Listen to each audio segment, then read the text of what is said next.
शुरू करते हैं। यह कहानी है एक ऑटो रिक्शा वाले की। एक रात को फिरोजगढ़ जिले के रेलवे स्टेशन में कई ऑटो ड्राइवर खड़े थे। सभी सवारी आते ही एक एक करके उन्हें बैठाते और चले जाते थे। जैसे ही रात ज्यादा होने लगी, ज्यादातर ड्राइवर अपने घर को चले गए। उसी रात दुर्गेश ऑटो ड्राइवर भी घाट रेलवे स्टेशन पर था। वो भी दूसरे ड्राइवरों की तरह घर जाने ही वाला था। तभी उसे याद आया कि एक पैसेंजर ट्रेन आने वाली है। दुर्गेश और 2-3 ऑटो चालक उसी पैसेंजर ट्रेन के इंतजार में रुक गए। तभी जोर जोर से बारिश होने लग गई। रात तो थी ही, लेकिन बादलों की वजह से चांद की रोशनी भी नजर नहीं आ रही थी। बादल गरजते और बिजली चमकती तो कुछ उजाला नजर आता, वरना अमावस्या से भी ज्यादा काली रात हो गई। कुछ ही देर में पैसेंजर ट्रेन आई। दुर्गेश को ट्रेन में से एक खूबसूरत सी लड़की उतरती हुई दिखी, जिसके कंधे पर एक बैग और हाथ में एक सूटकेस था। वो लड़की सीधे दुर्गेश के पास गई और कहने लगी कि मुझे रामपुर जाना है। दुर्गेश ने कहा, अभी बहुत रात हो रही है, इसलिए 700 रुपये किराया लगेगा। अगर आप सुबह जाएंगी तो मैं 200 रुपये में ही छोड़ दूंगा।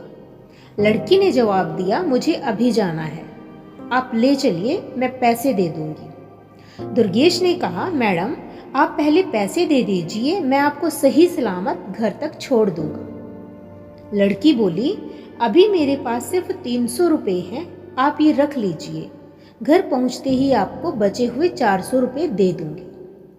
इतना सुनते ही दुर्गेश ने कहा, ठीक है मैडम, आप ऑटो में बैठ जाइए। कुछ ही देर में दुर्गेश ने उस लड़की को उसके घर के पास पहुंचा दिया।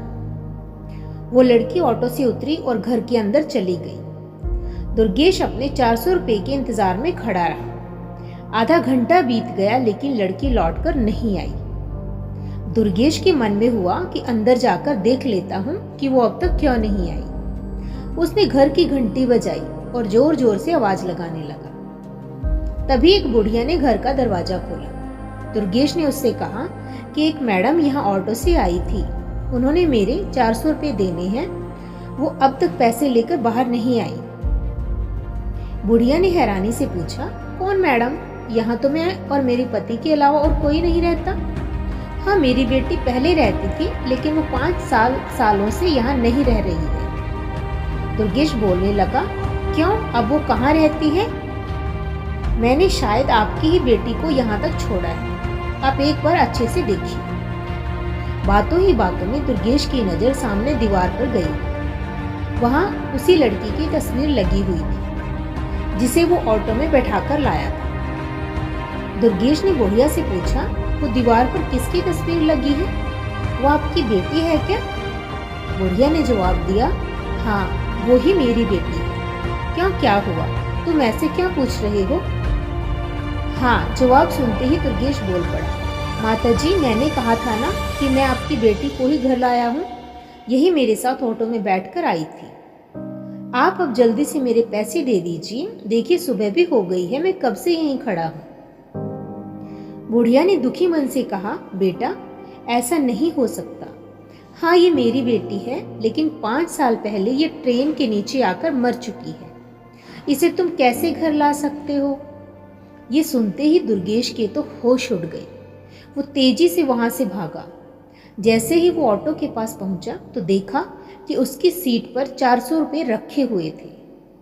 उसने वो पैसे भगवान के सामने रखे और मंत्र का जाप करते हुए आगे की ओर बढ़ गया। और वह मन में सोचने लगा कि आज तो सवारी बैठाने और पैसेंजर ट्रेन के चक्कर में मेरी जान जाते जाते बची है।